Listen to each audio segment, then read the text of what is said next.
Bonjour à tout le monde, coach JP, et voilà ce qu'il faut savoir avant de dire oui au mariage. Ça fait 22 ans que je suis avec ma femme. Vous savez, quand vous vous mariez, il y a les festivités, il y a tout ça, et puis il y a des mots, des discours prononcés, et on vous dit que c'est bon, vous allez avoir une bonne vie, vous allez avoir tout ce qu'il faut. C'est bien, ce sont des souhaits. Mais sur le terrain, c'est autre chose. Vous allez rencontrer beaucoup de gens, vous allez avoir beaucoup de problèmes, vous allez avoir beaucoup de réussites. Il faut gérer tout ça. Qu'on ne vous mente pas. C'est pas facile, mais il faut vous promettre de ne pas abandonner. C'est tout.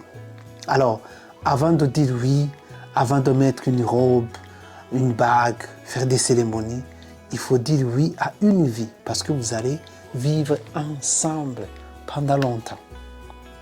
Le mariage, ce n'est pas juste un événement. Non, c'est un engagement, un choix de vie. Alors, je vais vous parler de tout ça aujourd'hui. On va voir tout ce qu'il faut savoir avant de dire oui au mariage. Il faut penser. Il ne faut pas seulement utiliser le cœur, mais il faut aussi penser. Alors, restez bien jusqu'à la fin, surtout si tu es en couple ou si tu réfléchis sérieusement à t'engager pour un mariage. Le mariage ne doit pas être une solution à un problème. Non.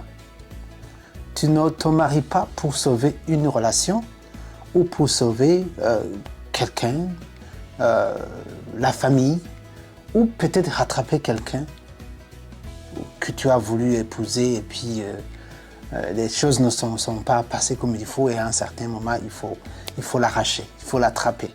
Non. Et surtout pas pour te faire plaisir à la famille. Je l'ai dit. Tu te maries parce que tu es prêt. Parce que vous vous aimez. Et surtout, parce que vous êtes compatibles sur le long terme. Compatibles à long terme. C'est très important. La compatibilité. La compatibilité. Beaucoup de gens tombent dans le piège de dire elle va changer après le mariage, je vais l'aider à devenir meilleure. Non, not at all.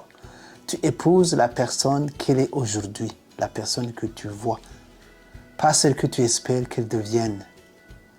Si tu ne peux pas vivre avec ses défauts maintenant et ses qualités, alors, franchement, tu auras beaucoup de problèmes. Ça sera pire après. Avant de te marier, il y a des conversations obligatoires, préalables à avoir. Il faut parler des finances. Qui gère quoi? Il faut parler de vos dettes, si vous en avez. Vos épargnes, si vous avez des épargnes. Combien d'enfants vous allez avoir? Quand? Surtout quand?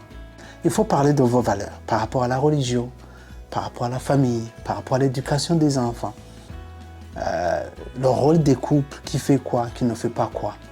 La gestion des conflits, oui, ça c'est important parce qu'il faut savoir, il faut connaître vos tempéraments. Est-ce que je suis très nerveuse ou je suis très nerveux? Il faut tout savoir. Comment je gère les conflits, comment je gère mes émotions. C'est important ça parce que il y aura des challenges dans votre couple. Est-ce que vous savez communiquer réellement? Alors pour moi, c'est préalable. C'est important, il faut en parler avant le mariage. Ce sont des sujets très sérieux. Si vous ne pouvez pas parler avant le mariage, vous aurez des problèmes. Beaucoup de problèmes alors à gérer. Parce que tout va se savoir étant à la maison, étant déjà en couple.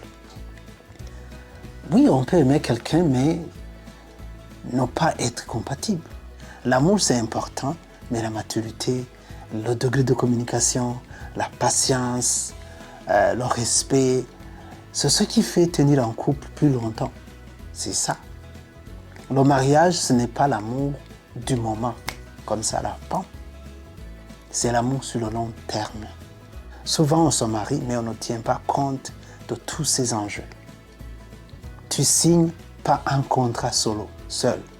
Tu t'associes à quelqu'un pour construire une vie à deux.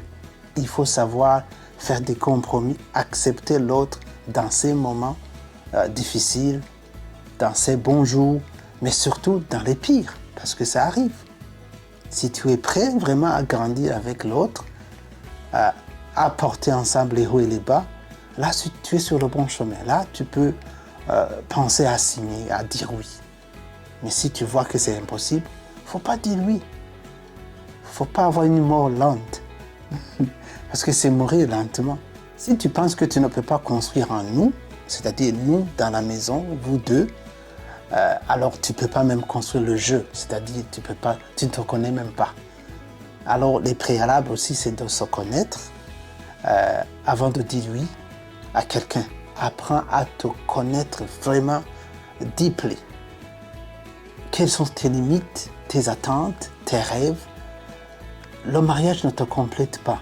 Par contre, il t'accompagne parce que c'est un long chemin à faire. Dire oui à un mariage, c'est dire oui à une aventure humaine, imparfaite, mais quand même belle. Ça fait du bien d'avoir quelqu'un à côté tout le temps.